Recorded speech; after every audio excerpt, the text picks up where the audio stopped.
हम परमेश्वर का विशेष कर धन्यवाद करना चाहते हैं इस सुंदर समय के लिए कि हम एक हफ्ते के बाद दोबारा एक साथ आ सके और वचनों से एक साथ पढ़ सके। और मैं विश्वास करता हूं कि आप सब सेहत में हैं और आप सब परमेश्वर की दया से बिल्कुल ठीक है, आपका परिवार भी ठीक है।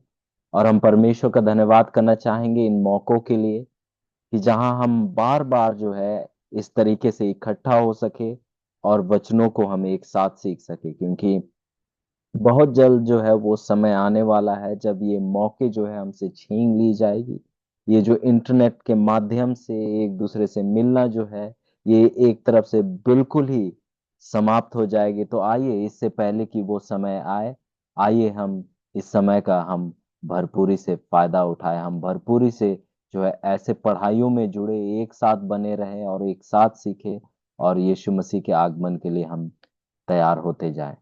और आज जो है, जैसे कि हम देखते हैं कि हमने काफी समय हो गया है हमारे पिछले पढ़ाई इससे आज तक लगभग एक हफ्ता बीत गया है। तो जो पिछले समय में हमने पढ़ाई की थी, हम उन बातों को हम जो है दोबारा दोहराएंगे। और इसके बाद कल से जो है और आगे जाएंगे और कुछ बातों को हम और गहराई से देखेंगे।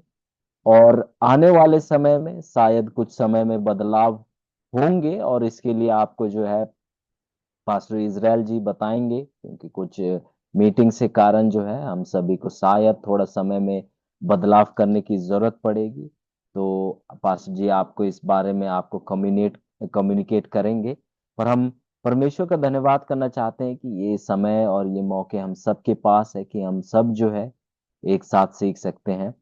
तो मैं चाहूंगा, यदि आपने नोट्स लिए थे तो आप अपने नोट्स को जो है दोबारा से खोल लीजिए, क्योंकि आज जो है दोबारा से जिन बातों को हमने दो पढ़ाई की है दानियल 8 की, जो मेढ़ा और बकरा के विषय में जो दर्शन जो है, जो कि मेढ़ा और बकरा के विषय में है, उसके बारे में हम पढ़ रहे थे। और दो दो पढ़ाई हमने की है और ये तीसरा पढ़ाई है जिसमें हम दोबारा से दोहराएंगे कुछ कुछ चीजों को, ताकि जो बातें हमने आज तक पढ़ी है वो हमें जो है दोबारा से हमारे जहन में ताजा हो सके, ताकि आगे के पढ़ाई में हमें और सहायता हो सके।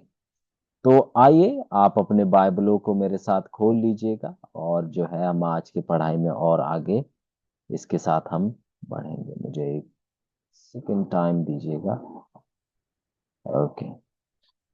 तो यदि आपके पास बाइबल है तो आप मेरे साथ दानियल का पुस्तक उसका 8 में खोल लीजिएगा, और हम आइए एक एक करके हम जो है आज की पढ़ाई में हम बढ़ेंगे। तो हम देख रहे थे दानियल की पढ़ाई में हमने शुरुआत की, और हमने देखा कि दानियल का किताब वाकई में किस तरह से एक सबूत है। हमने हर एक अध्याय को, हमने एक एक चैप्टर को उठाकर देखा, और हमने देखा कि हर एक चैप्टर में हम देखते हैं कि यीशु मसीह का जीवन जो है बहुत सामर्थ्य तौर से जो है झलकता हुआ नजर आता है। फिर हमने कुछ समय दानियल 2 में बिताया और हमने उस मूर्ति की पढ़ाई की, और हमने देखा कि किस तरीके से मूर्ति के अलग अलग पदार्थ के द्वारा अलग अलग राज्य को दर्शाया जा रहा है। और हम देखते हैं कि जिस प्रकार से दानियल 2 का भविष्यवाणी हमें बता रहा था कि ये कुछ राज्य आने वाले हैं, हम देखते हैं कि बिल्कुल ऐसा ही हुआ। बिल्कुल वही जो है राज्य जो है, हम देखते हैं कि इतिहास में वैसे ही वो राज्य उठ खड़े हुए। फिर इसके साथ हम दानियल 7 में गए, और हमने दानियल 7 में देखा कि कहानी जो है अब एक ही है, बस चित्रण जो है कुछ बदल गए हैं। और जब हम भविष्यवाणी की पढ़ाई करते हैं, हम एक सिद्धांत का हम जिक्र करते हैं जो कि है दोहराना और बड़ा करके दिखाना। आप यदि प्रकाशित वाक्य पढ़ रहे हो या आप दानियल की पुस्तक ही पढ़ रहे हो, ये सिद्धांत जो है बहुत जरूरी है, और इसे आप मत भूलिए, जो कि है दोहराना और बड़ा करके दिखाना। जब हम दानियल 7 में जब जा गए, तो हमने इस सिद्धांत को बहुत सुंदर तरीके से हम देखते हैं कि किस प्रकार से जो है वो लागू होता है। हम देखते हैं दानियल 7 में कि जो कहानी है वो ही है, जो राज्य है वो दानियल 2 के ही राज्य है, पर हम देखते हैं कि चित्रण जो है बदल चुके हैं। हम सबसे पहले देखते हैं एक सींग को, जो कि बाबुल के देश को दर्शाता है। फिर हम देखते हैं कि एक रीछ है, एक भालू है, जिसका जो है एक ओर से वो बिल्कुल उठा हुआ है। और हम देखते हैं तीसरा जो है, हम देखते हैं कि एक एक चीता है, जिसके चार पंख है, चार सिर है। और हम देखते हैं कि ये यूनान के राज्य को दर्शाता है। फिर इसके बाद हम देखते हैं कि एक अजगर है, बहुत भयानक जंतु है, जो कि जिसके दांत जो है लोहे के हैं और हर एक चीज को पीस डालता है, रौंद डालता है। फिर इसके बाद हम दानियल 7 में हमने देखा एक छोटा सींग, और जिसके पहचान के लिए हमने लगभग 10 पहचान चिन्ह देखे। और जब हम दानियल 2 और 7 को एक साथ रखकर देखते हैं, तो हम पाते हैं कि जो कहानी दानियल 2 की है, वही कहानी जो है दानियल 7 में भी दोहराई जा रही है। पर हम देखते हैं कि वो सिद्धांत जो है, भविष्यवाणी पढ़ने का सिद्धांत जो है, दोहराना और बड़ा करके दिखाना, हम देखते हैं कि वो जो है कितने सुंदर तरीके से हमें देखने को मिलता है। हम जब दानियल 7 में आते हैं और चित्रण बदल चुके हैं, पर कहानी वही है, पर हम देखते हैं कि उन चित्रणों के बदलने के द्वारा हम देखते हैं कि कुछ और जो है जानकारी जुड़ती हुई हमें नजर आती है। जो जानकारी हमें दानियल 2 में नहीं नजर आई, हम देखते हैं कि वो जानकारी हमें दानियल 7 में दी जा रही है। उदाहरण के लिए, जैसे हम दानियल 2 में देखें कि दानियल 2 में जो है हमें मालूम हुआ कि जो दूसरा राज्य जो है, बाबुल के बाद जो राज्य है, वो मीदो और फारस का राज्य है। फिर जब हम दानियल 7 में आते हैं और जब हम पढ़ते हैं उस रीछ के बारे में, और रीछ जो है एक तरफ से उठा हुआ है, और वहां हमें ये एक नई जानकारी मालूम होती है कि उन दोनों में से जो है एक राज्य जो है दूसरे राज्य से बड़ा है। और हमने देखा कि ऐसे ही और कोई जो है हमें बहुत से जानकारी हमें जो है दानियल 7 में जुड़ते हुए नजर आए। और यदि आप उसे और गहराई से करीबी से परखना चाहते हैं, तो आप जो है hope for Patna YouTube channel में जाकर जो है उन पढ़ाइयों को दोहराइएगा, और आप जो है और बेहतरी से इन चीजों को समझ पाएंगे। फिर हमने कुछ समय के लिए जो है उस छोटे सींग के बारे में हमने पढ़ाई की, और हमने देखा कि ये छोटा सींग जो है कोई और नहीं पर रोमन कैथोलिक कलीसिया है। और यदि ये आप पहली बार सुन रहे हो, तो आपके शायद बहुत से सवाल आएंगे कि कैसे ये छोटा सींग जो है रोमन कैथोलिक कलीसिया को दर्शाता है। और यदि आप इस चीज को खुद ही परखना चाहते हैं, तो आपको जो है पिछले पढ़ाई को दोहराना होगा, और इसके लिए आपको दोबारा से जो है उन रिकॉर्डेड सेशन को आपको पढ़ना होगा। और हमने देखा कि ये छोटा सींग के जो 10 पहचान चिन्ह है, और जब हम उन 10 पहचान चिन्हों को एक एक करके जब हम रोमन कैथोलिक कलीसिया के साथ रखते हैं, तो हम देखते हैं कि ये 10 के 10 पहचान चिन्ह जो है रोमन कैथोलिक कलीसिया के साथ मेल खाती है। फिर हमने बाइबल के इतिहास को देखा, फिर हमने प्रकाशित वाक्य 13 में हमने कुछ समय बिताया, फिर पशु का छाप और परमेश्वर का छाप के बारे में हमने कुछ समय जिक्र किया। तो फिर आज हम जो है दानियल 8 को देखना चाहेंगे, और परमेश्वर की दया से अगले हफ्ते जो है शायद दानियल 9 तक हम लोग पहुंचेंगे, और शायद दानियल 9 को भी हम लोग समाप्त कर देंगे। तो आप जो है कृपया करके जो है बाइबल जो है अपनी खोल लीजिएगा, और जो है एक एक करके हम इन बातों को हम परखना चाहेंगे। दानियल 8 का एक जो है आज हम दोहरा रहे हैं, तो उतने गहराई में कुछ कुछ चीजों में हम नहीं जाएंगे, पर हम जो है इन चीजों को दोहराएंगे ताकि जो बातें जो है शायद हम भूल चुके हैं, वो जो है और दोबारा से जो है हमें हमारे जहन में और जो है ताजा हो सके। दानियल 8 का एक कहता है कि बेलशास्सर राजा के राज्य के तीसरे वर्ष में उस पहले दर्शन के बाद एक और बात मुझे दानियल को दर्शन के द्वारा दिखाई गई। तो हम देखते हैं कि दानियल को एक और दर्शन दिखाई गई, और हम देखते हैं कि ये बेलशास्सर राजा के राज्य के द्वारा, जो कि ये बेलशास्सर राजा का तीसरा वर्ष था जब वो राज कर रहे थे, तब जो है दानियल को ये दर्शन प्राप्त होती है। दो इस प्रकार कहता है कि तब मैं एलाम नामक प्रांत में सुसान नामक राजगढ़ में रहता था। तब मैंने दर्शन में देखा कि एक उलय नदी के किनारे पर हूं। और हम देखते हैं कि ये दर्शन में जो है दानियल जो है इस समय जब था एलाम और शुशान नमक एक राजगढ़ में रह रहे थे। इस समय जो है बाबुल में नहीं थे, ये कहीं और थे। और तब जो है इन्हें एक दर्शन मिलती है, और उस दर्शन में वो देखते हैं कि वो जो उलय नदी है उसके किनारे पर जो है दानियल खड़ा है। और यहाँ पर एक चीज गौर करने की बात है, और जिसको हमने पहले भी दोहराया था, कि 8 में यदि 8 का 2 में आप देखेंगे जो शब्द दर्शन जो है, यदि मूल भाषा में देखेंगे वो शब्द है खाजोन। और ये बहुत बहुत जरूरी है कि आप इस बात को जो है, आप जो है ये दर्शन शब्द जो है, इसका जो मूल भाषा में मतलब है खाजोन। और आप जो यदि नोट्स लिख रहे हैं तो आप जो है नोट्स में इस बात को लिख लीजिए, जो शब्द दर्शन जो है मूल भाषा में है उसका मतलब है खाजोन। मूल भाषा में जो शब्द का इस्तेमाल किया जा रहा है दर्शन के लिए वो है खाजोन। और इस दर्शन और कहेंगे कि खाजोन जो है इसका परख होना बहुत ज्यादा जरूरी है, क्योंकि यदि आप देखेंगे और जैसे हमने जिक्र किया था, दानियल का पुस्तक जो है, दो पुस्तक एक साथ जुड़कर एक पुस्तक बनती है। और हमने देखा किस प्रकार से दानियल 1 से लेकर 7 तक जो है एक पूरी पुस्तक है, और दानियल 8 से लेकर 12 तक जो है एक पूरी पुस्तक है। तो हम देखते हैं कि दानियल 8 का जो कहेंगे कि दानियल का दूसरा भाग जो है उसमें दो दर्शन का जिक्र किया जाता है। और यदि आप उसे मूल भाषा में नहीं देखेंगे तो आपको जो है समझने में कुछ कठिनाई हो सकती है।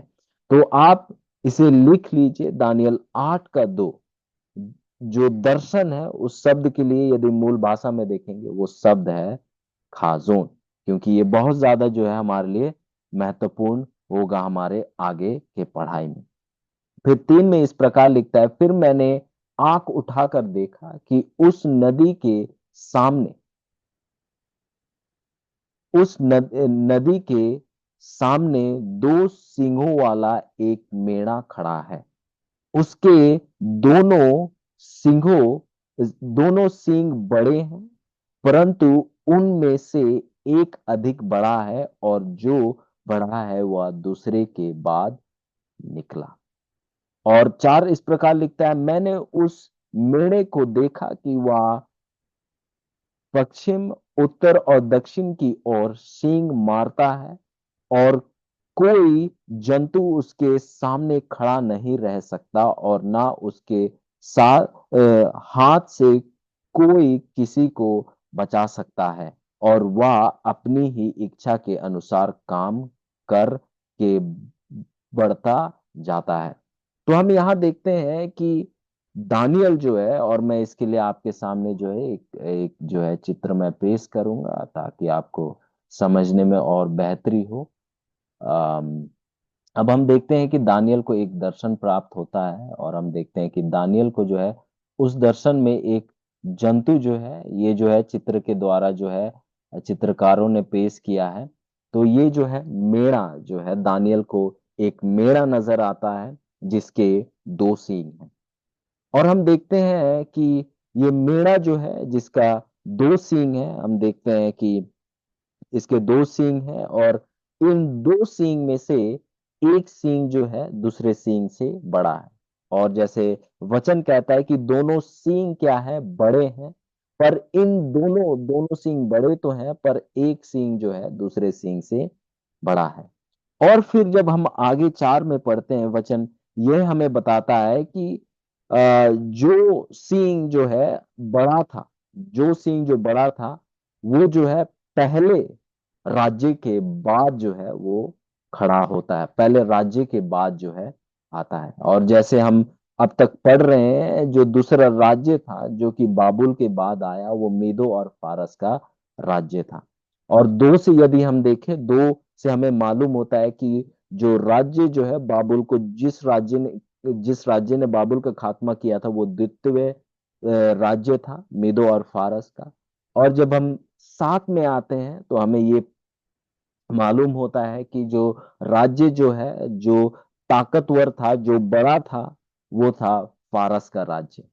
और हम यहाँ देखते हैं कि हमें एक और जानकारी दी जा रही है, और वो ये है कि फारस का राज्य जो है मादियों के राज्य के बाद में आया। और हम देखते हैं यहाँ एक बहुत जो खास बात हमें यहाँ बताई जा रही है कि ये जो ये जो हम देख रहे हैं कि यहाँ पर हम देखते हैं कि ये जो मेढ़ा है ये तीन दिशाओं में बढ़ाई करता है। हम देखते हैं कि यहाँ इस प्रकार लिखता है कि मेढ़े को देखा कि वह पश्चिम, उत्तर और दक्षिण की ओर सींग मारता है। और हम जैसे जानते हैं दानियल 7 के पढ़ाई के द्वारा कि जब हमने उस रीछ को देखा, भालू को देखा, तो उसके दांत पे तीन हमने देखा कि तीन पसली की हड्डियां हैं, रीढ़ की हड्डियां हैं। और हम देखते हैं कि वो उन राज्य को दर्शा रही थी जिन राज्यों का हम देखते हैं कि ये जो मेदो और फारस राज्य ने खात्मा किया। और आप देखेंगे कि जैसे वहां पर आप तीन पसलियों को आप देखते हैं उस रीछ के दांतों के बीच पर, वैसे ही हम देखते हैं कि यहाँ पर जो है ये मेढ़ा जो है, जो कि मेदो और फारस के राज्य को दर्शा रहा है, वो जो है तीन दिशाओं में हम देखते हैं कि वो सींग मारता है। और आप देखते हैं कि पश्चिम दिशा में, उत्तर दिशा में और दक्षिण दिशा में। और यदि आप पढ़ाई करें तो जो पूर्व पश्चिम दिशा है उसकी ओर में था बाबुल का राज्य। आप यदि लिख रहे हैं तो आप लिख सकते हैं पश्चिम दिशा में जो था वो बाबुल का राज्य था, और उत्तर दिशा में जो था लीबिया था, और जो था दक्षिण दिशा में जो था मिस्र का राज्य था।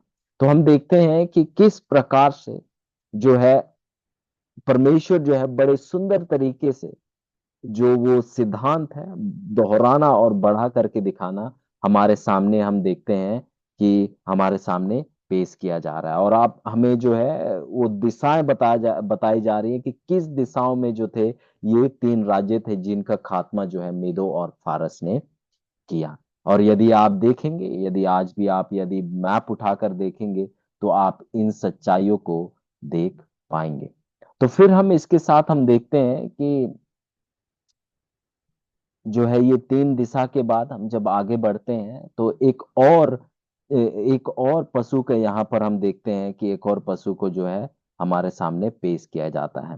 5 यहाँ इस प्रकार लिखता है, मैं सोच ही रहा था तो फिर क्या देखा कि एक बकरा पश्चिम दिशा से निकल कर सारी पृथ्वी के ऊपर ऐसा फिरा कि चलते समय भूमि पर पांव ना छुआया, और उस बकरे की आंखों के बीच एक देखने योग्य सींग था। तो इसके लिए मैं सबसे पहले आपके सामने एक तस्वीर रखना चाहूंगा, जिसके बाद जो है हम आगे इसके विषय में और कुछ हम चर्चा करेंगे।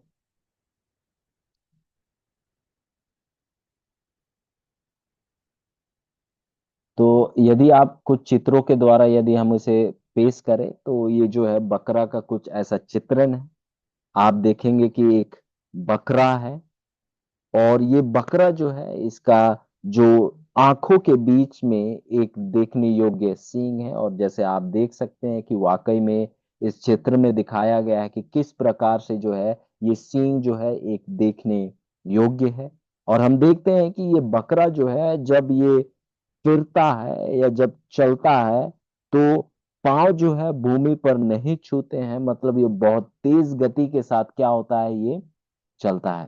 तो हमने इन बातों को हमने देखा, और मैं जानता हूं कि जैसे हम एक साथ पढ़ रहे हैं तो आपको कोई संकोच नहीं है कि ये ताकत कौन सी ताकत है।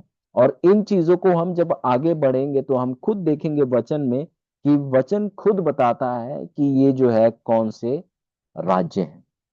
तो हम यहाँ देखते हैं कि एक बकरे के बारे में जिक्र की गई है जिसके जो आंखों के बीच में देखने योग्य एक सींग है, और जिसका हमने चित्र के द्वारा हमने पेश भी किया। और हम देखते हैं कि ये इतना तेज गति से जाता है कि जो पाँव जो है जमीन पर नहीं छूता है। और जैसे आप अगर इसे और सरल शब्दों में समझे, और कोई सोच रहा होगा कि इसका मतलब क्या है, इसका मतलब बहुत सरल है कि ये जो ताकत है, ये जो यूनान का राज्य है, इसका जो पहला राजा है, इतनी तेज गति के साथ राज्य को अपने कब्जे में करता है कि ऐसा लगता है कि ये जो है बहुत तेजी से कर रहा है। और यदि आप पढ़ेंगे तो आप देखेंगे कि मिस्र से लेकर भारत देश तक हम देखते हैं कि जो इसका राजा जो था सिकंदर महान, अलेक्जेंडर द ग्रेट, बहुत थोड़े समय में हम देखते हैं कि इतने बड़े राज्य को हम देखते हैं कि सिकंदर महान ने अपने कब्जे में कर लिया था। और हम देखते हैं कि वो दौरान थे जब कोई टैंक नहीं था, कोई जेट नहीं था, कोई पनडुब्बी नहीं था, कोई पानी का जहाज नहीं था, और ना ही कोई ऐसे तकनीकी ऐसे बंदूकें थे। हम देखते हैं कि ऐसे समय में हम देखते हैं कि ये ताकत जो कि यूनान राज्य को दर्शाता है, उसने ऐसे समय में हम देखते हैं कि इतने बड़े जगह पर हम देखते हैं बहुत थोड़े समय में जीत हासिल की। 6 बताता है कि वह उस 2 सींग वाले मेढ़े के पास जाकर, जिसको मैंने नदी के सामने खड़े देखा था, उस पर जलकर अपने पूरे बल से लपका।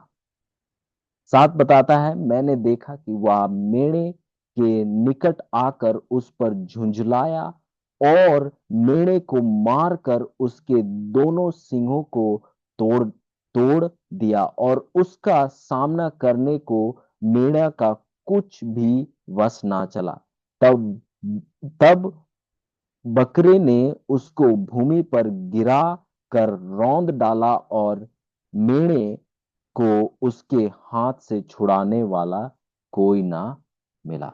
तो हम यहाँ देखते हैं कि वचन बताता है कि यहाँ पर वाकई में क्या हुआ, और ये जो है वाकई में जो है इतिहास में जो हुआ उस बात को हमारे सामने पेश किया जा रहा है। तो जैसे हमने पढ़ा अभी 6 और 7 में कि ये बकरा जो है जिसके आंखों के बीच में देखने योग्य एक सींग है, ये जो है बड़े तेजी के साथ उस मेढ़े के ऊपर आक्रमण करता है। और हम देखते हैं कि ये जो है नदी के किनारे हो रहा है। जो यहाँ पर जैसे वचन कहता है, जो मेढ़ा जो है नदी के किनारे, हम देखते हैं कि इसके पास जो है ये बकरा इतनी तेजी से आया, और हम देखते हैं कि उस पर वार करता है, हमला करता है, और उसे इतने बुरी तरीके से घायल करता है। और हम देखते हैं कि ये जो मेढ़ा जो है, जो कि 2 सींगों वाला मेढ़ा जो है, वो जो है बकरा के सामने खड़ा नहीं हो पाता है। हम देखते हैं कि जो बकरा जो है वो जीत जाता है, और जो है जो जो हम देखते हैं कि जो मेढ़ा है उसकी वहां पर हम देखते हैं कि बस ना चली, और हम देखते हैं कि बिल्कुल ऐसे ही हुआ। और जब हम दानियल 2 में हम पढ़ रहे थे कि पहले बाबुल का राज्य था, फिर बाबुल के राज्य का खात्मा किया मिदो और फारस के राज्य में, फिर मिदो और फारस के राज्य का खात्मा हम देखते हैं कि यूनान के राज्य ने किया। और जिस चीज को हम दोबारा जो है दानियल के 8 में हम देखने को हमें मिलता है। फिर 8 इस प्रकार बताता है, तब बकरा अत्यंत बढ़ाई मारने लगा, और जब बलवन हुआ तब उसका बड़ा सींग टूट गया, और उसकी संति देखने योग्य 4 सींग निकलकर चारों दिशाओं की ओर बढ़ने लगे। तो हम देखते हैं कि यहाँ पर वचन हमें बताता है कि ये जो सींग जो है, जो कि देखने योग्य सींग जो था, जो कि बकरे के दोनों आंखों के बीच में था, हम देखते हैं कि ये टूट गया।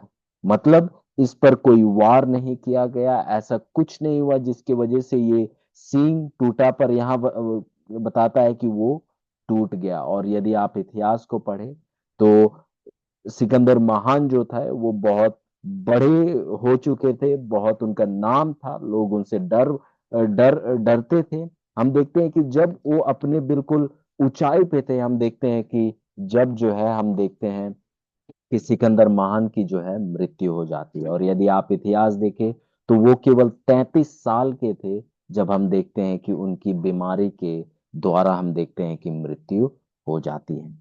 और हम देखते हैं कि जब सिकंदर महान की मृत्यु हो जाती है तो उनका राज्य जो है 4 भाग में बट जाता है। और जैसे हमने दानियल 7 में पढ़ा कि वो चीता है, कितने सर है उसके? उसके 4 सर है। और आप उस चीज को यहाँ दोबारा जो है दोबारा से दोहराते हुए आप देखते हैं कि एक सींग, जो कि वो बड़ा सींग जो देखने योग्य सींग था, वो जो है सिकंदर महान को दर्शा रहा था। जब वो सींग टूटा तो चार और सींग आए, जो कि जो है इस राज्य का, यूनान का राज्य जो है सिकंदर महान के बाद चार भाग में बटे।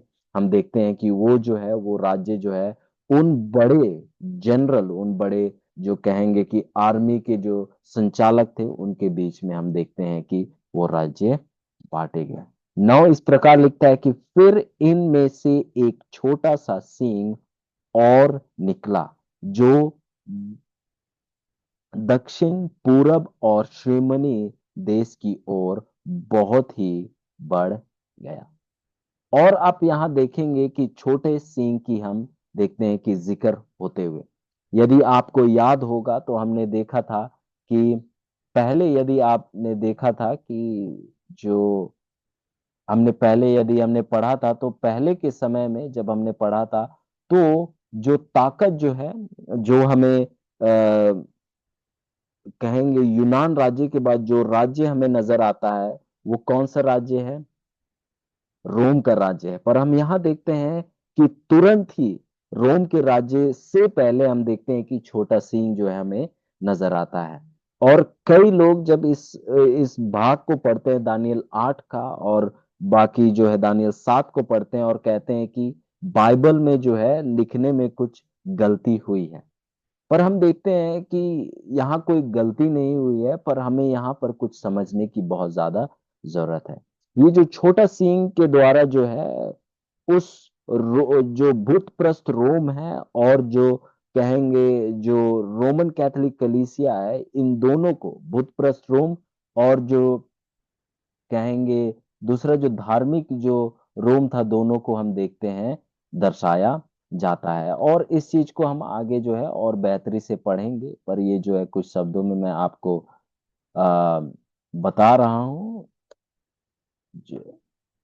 तो हम देखते हैं कि जो भूतप्रस्त रोम है और जो पेपल रोम है, हम देखते हैं कि इन दोनों को जो है दानियल 8 में एक ही उस छोटे सींग के द्वारा दर्शाई जा रही है। और किसी का ये सवाल भी होगा कि ऐसा क्यों कि इस छोटे सींग के द्वारा भूतप्रस्त रोम और साथ साथ में इस पेपल रोम को क्यों छोटा सींग के द्वारा दर्शाया जा रहा है? और इसका जवाब बिल्कुल सरल है। जैसे यदि आप देखें, जैसे दानियल का, जैसे हमने जिक्र किया कि दानियल का जो किताब है दो भाग में है, और ये दूसरा भाग जो है इसका केंद्र बिंदु जो है पूरी पूरी तरीके से जो है पवित्र स्थान है। जो दूसरा भाग है दानियल का, उसका जो केंद्र है वो 2300 वर्ष का भविष्यवाणी है, जिसको हम जो है आने वाले समय में पढ़ने वाले हैं। और यदि आप गौर करें, यदि दानियल 7 में जाए, तो जब दानियल 7 के जब आप जानवरों को देख रहे हैं, आप जंतुओं को देख रहे हैं, तो आप देखेंगे कि वो जंतु जो है वो जो है जंगली है, और वो जो है मांस खाने वाले जंतु है। पर यहां जब आप दानियल 8 में आएंगे, ये जानवर जो है पालतू जानवर है और ये घास खाते हैं, जबकि दानियल 7 के जानवर जो है जंगली है और मांस खाते हैं। और यदि आप पढ़ें, जो ये मेढ़ा है और बकरा है, आप यदि उस पवित्र स्थान के सेवकाई में यदि आप देखें, जो मेढ़ा जो है हर एक दिन के, वो जो नित्य नित्य सेवकाई में जो है मेढ़ा का इस्तेमाल किया जाता, मेढ़ा की बलि दी जाती थी। आप यदि पवित्र स्थान के पढ़ाई से वाकिफ है तो आप देखेंगे कि मेढ़ा को जो है हर एक दिन के सेवकाई में, हर एक दिन जो है उसको, जब भी कोई जो है पवित्र स्थान में प्रवेश करता था, तो जो है मेढ़ा को लाता था, जो कि हर एक दिन के सेवकाई को दर्शाता है। और यदि आप देखें बकरे को, यदि आप बकरे को देखें, तो बकरा जो है उस साल के सेवकाई को दर्शाता है। आप देखेंगे जो बकरा जो है, जैसे हमने जिक्र किया था जब हम कुछ पल के लिए हम उस पढ़ाई में थे, तो हमने देखा था कि उस साल के सेवकाई में दो बकरों को लिया जाता है। एक बकरा को एजेजील कहा जाता है, और एक जो है यहोवा का बकरा है। हम देखते हैं कि यहोवा का बकरा जो हम देखते हैं किस प्रकार से चिट डाला जाता है, और चिट डालकर हम देखते हैं कि यहोवा का बकरा और जो है एजेजील जो कि शैतान को दर्शाता है, उसका चुनाव किया जाता है। और हम देखते हैं कि ये जो बकरा है, जो एजेजील है, जो कि शैतान को दर्शाता है, और परमेश्वर का जो यहोवा का जो बकरा है, उसकी जो बलि की जाती है, और उसके द्वारा जो है हम देखते हैं कि पवित्र स्थान का शुद्ध करने का कार्य को आगे ले जाया जाता है। तो आप देख सकते हैं इन चित्रण के द्वारा भी किस प्रकार से उस पवित्र स्थान के चित्रण को हम देखते हैं कि किस प्रकार से परमेश्वर हमारे सामने जो है पेश करते हैं। तो इसी कारण से आप देखेंगे दानियल के दूसरे भाग में केवल दो ही आपको जो है जानवर नजर आएंगे, एक मेढ़ा और एक बकरा। और हम देखते हैं कि और दूसरे राज्य जो आए उन्हें सींग के द्वारा दर्शाया गया। और यहाँ जब छोटा सींग बताता है तो ये उस बुतप्रस्त रोम जो कि यूनान राज्य के बाद आया था उसको भी दर्शाता है, उसके साथ साथ उस पेपल रोम जो कि रोमन कैथोलिक कलीसिया है उसको भी दर्शाता है। और आप देखेंगे कि ये जो ये जो छोटा सींग है, यदि उसके बारे में आप पढ़े तो ये जो है सींग और निकला जो दक्षिण पूर्व और सिरेमनी देश की ओर बहुत ही बढ़ गया। और हम देखते हैं कि आगे यदि हम 10 को पढ़े तो यहाँ 10 इस प्रकार लिखता है, वह स्वर्ग की सेना तक बढ़ गया और उसमें से और तारों में से भी कितनों को भूमि पर गिराकर रौंद डाला।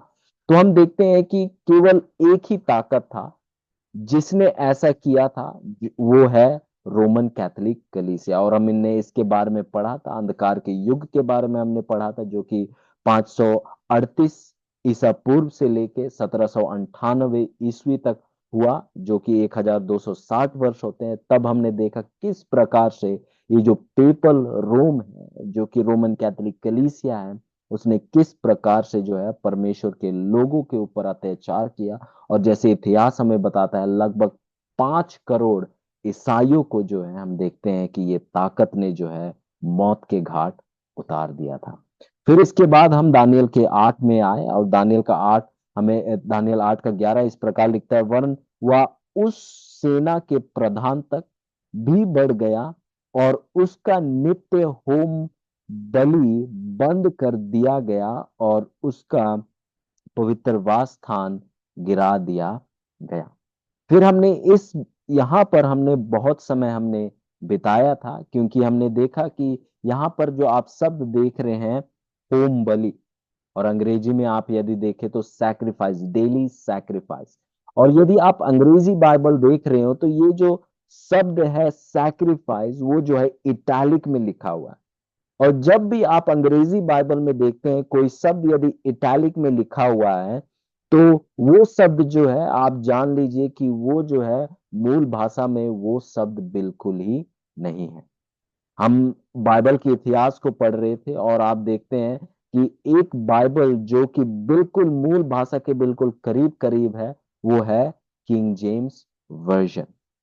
और फिर भी हम देखते हैं कि अनुवाद जो है मूल भाषा से बिल्कुल करीब करीब से किया गया, पर हम देखते हैं कि यहाँ पर जो है किंग जेम्स वर्जन में भी जो है ये गलती देखी जाती है, पाई जाती है। तो यदि आप चाहें तो आप बाइबल में ही उस होम बलि शब्द को अगर आप काटना चाहे ठीक समझे तो आप कर सकते हैं, क्योंकि वो जो है मूल भाषा में वो शब्द जो है बिल्कुल ही नहीं है। ये अनुवादकों ने जो है उस नृत्य के साथ ये होम बलि शब्द का उन्होंने प्रयोग किया है।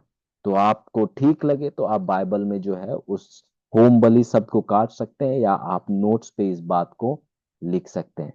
तो आप देखेंगे कि ये जो ताकत जो है, छोटा सींग ताकत जो है, वो उस नित्य, यदि हम इस वचन को दोबारा पढ़े, उस होम बलि को हटाते हुए, उस होम बलि को अगर हम ना पढ़ते हुए तो वचन इस प्रकार होगा, वरन वह उस सेना के प्रधान तक भी बढ़ गया और उसका नित्य बंद कर दिया गया और उसका पवित्र वास स्थान गिरा दिया गया। और हमने जो है पिछले पढ़ाई में हमने इस बात को हमने करीबी से परखा, जो कि नित्य नित्य के द्वारा हम देखते हैं कि किस बात को दर्शाता है। और हम जब पढ़ रहे थे हमने देखा कि कुछ सेवकाएं थी, पवित्र स्थान की सेवकाइयों को हमने देखा कि कुछ ऐसे सेवकाई थे जो कि नित्य सेवकाई थे। उदाहरण के लिए हम देखते हैं कि महायाजक का जो सेवकाई था, नित्य का सेवकाई था। हमने देखा कि किस प्रकार से परमेश्वर ने कहा कि वो जो पत्थर जिसपे इसराइलियों के नाम लिखे थे, उसे जो है, जो महायाजक है, अपने सीने पर हमेशा नित्य पहने रहे, जो कि इस बात को दर्शाता है कि परमेश्वर यीशु मसीह के हृदय में, दिल में हम नित्य बने रहते हैं। हमने देखा कि उस होम बलि का जो वेदी है, जहां पर आप जब पवित्र स्थान में प्रवेश करेंगे, सबसे पहला चीज आप देखेंगे वो है वेदी, जहां पर हम देखते हैं कि बलि चढ़ाई जाती थी, जिस पर जो है नित्य हर एक दिन वहां पर कार्य की जाती थी। हम फिर उससे आगे आते हैं, फिर अब जब आप पवित्र स्थान में आते हैं, जब वो सोने का जो दीवट है, हम देखते हैं कि उस पर भी परमेश्वर ने आज्ञा दिया कि आप नित्य जो है, इसे जो है हमेशा जलता रखे। फिर हमने देखा कि परमेश्वर ने ये आज्ञा भी दिया कि जो बलि जहां दी जाती है, जो वेदी है, वो जो है नित्य जो है जलते ही रहना चाहिए। और हमने देखा कि परमेश्वर ने ये भी कहा कि नित्य लगातार जो है मेज पर पड़ी हुई रोटी जो है हमेशा रहनी चाहिए। और हमने देखा कि जो वेदी है जहां पर धूप जलाई जाती थी, उस पर जो है लगातार जो है, उस पर भी जो है लगातार इस तरीके से जो है हम देखते हैं कि आ, धूप को जलाई जानी चाहिए। और हम देखते हैं कि अलग अलग चीजें, जो वेदी जो है, जो कि परमेश्वर के बलिदान को दर्शाता है, यीशु मसीह के क्रूस पे चढ़ाए जाने को दर्शाता है, जिसके द्वारा हम जो है उद्धार को प्राप्त करते हैं। और हम देखते हैं कि जब हम इफिसियों का 2 का 8 पढ़ते हैं, वहां साफ साफ वचन हमें बताता है कि हमें जो है उद्धार जो है यीशु मसीह के द्वारा प्राप्त होता है। हम अनुग्रह के द्वारा बचाए गए हैं, जो जो कि हमारे खुद के कामों के द्वारा नहीं, पर अनुग्रह के द्वारा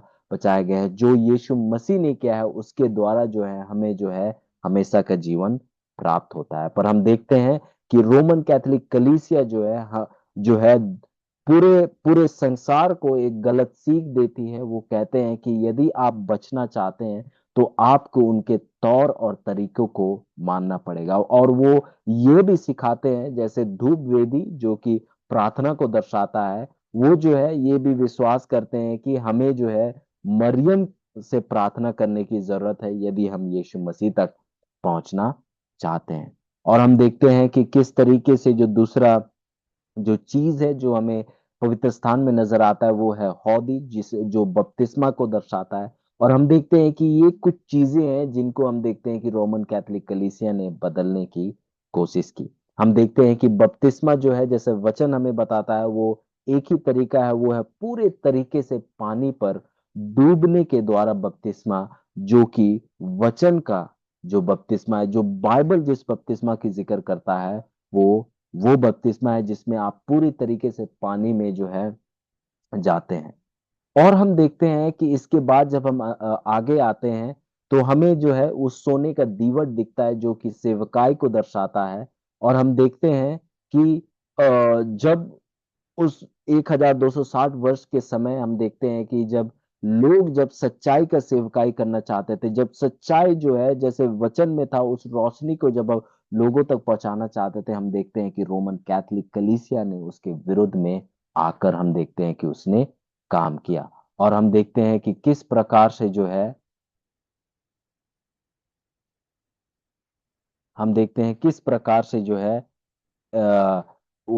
जो रोमन कैथोलिक कलीसिया जो है, किस प्रकार से उन लोगों का सताव किया, जिन लोगों ने जो है ये चुनाव किया कि वो जो है सच्चाई को लोगों के सामने प्रचार करें।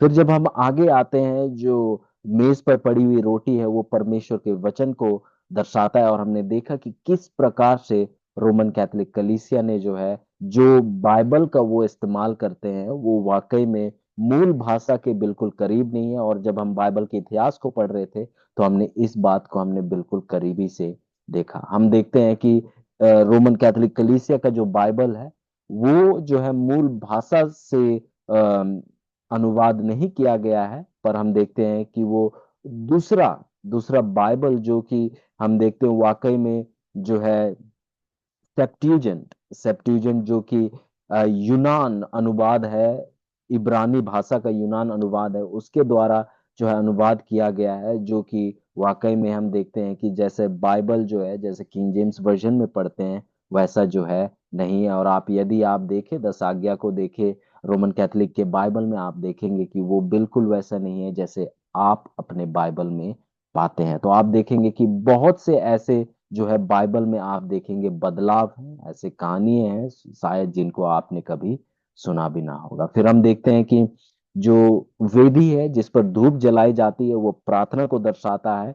और यदि आप देखें रोमन कैथोलिक कलीसिया जो है वो ये सीख सिखाते हैं कि यदि आप पाप का क्षमा चाहते हैं तो आपको जो है वो कन्फेशन बॉक्स कहा जाता है, जहां पर आप अपने पापों को बताते हैं, आप उनको मानते हैं। वो कन्फेशन बॉक्स तरह होता है जहां पर आप आएंगे और दूसरे साइड याजक होगा, और जो भी पाप होगा आप उन्हें बताएंगे और वो जो है आपके पापों को क्षमा करेंगे। और हमने जैसे पढ़ा, वो ये भी मानते हैं कि यदि एक याजक ने कहा कि आपके पाप क्षमा नहीं होंगे, तो यीशु मसीह खुद भी जो है आपके पापों को क्षमा नहीं कर सकता। हम देखते हैं कि ऐसे कुछ जो है गलत सीख जो कि हर एक दिन की चीजें हैं। हम देखते हैं कि यीशु मसीह जो है हमारे लिए मरे, और वो एक बार मरे, और वो उनका एक बार मरना जो है हम सबके उद्धार के लिए काफी था। पर हम देखते हैं कि रोमन कैथोलिक कलीसिया जो है वो जो सीख देते हैं वो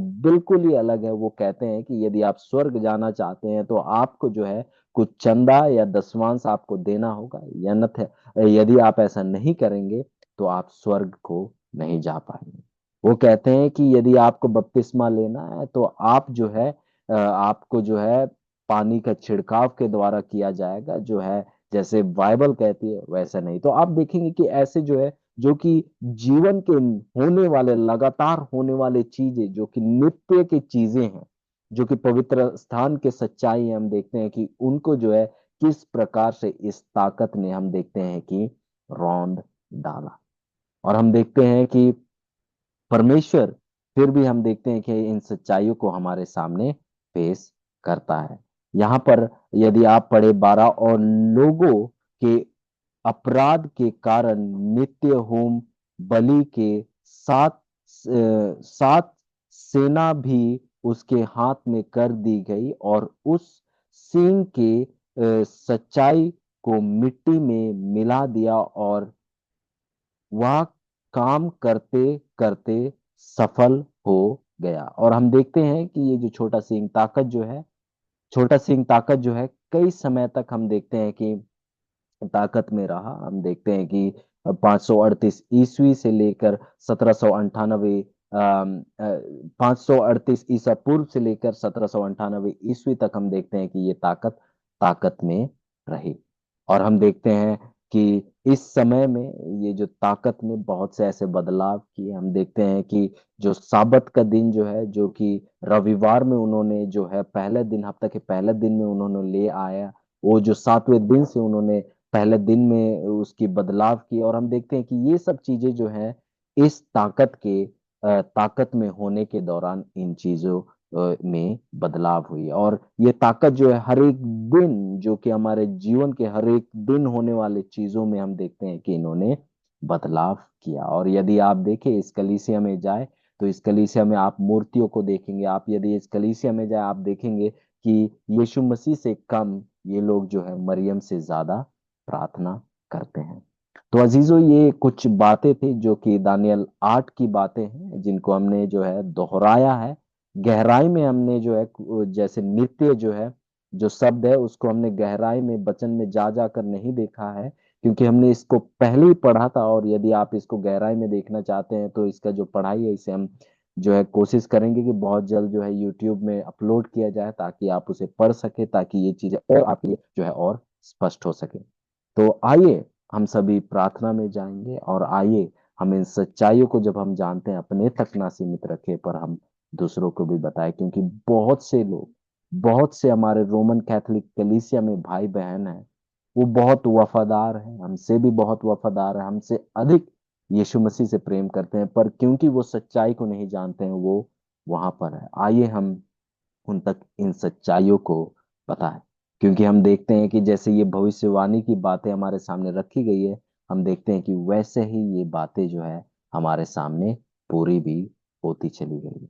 तो आइए हम अपने आंखों को बंद करें और प्रार्थना करें कि परमेश्वर हमें ताकत दे कि हम इन सच्चाइयों को दूसरों को भी बता सकें। आइए हम प्रार्थना करें।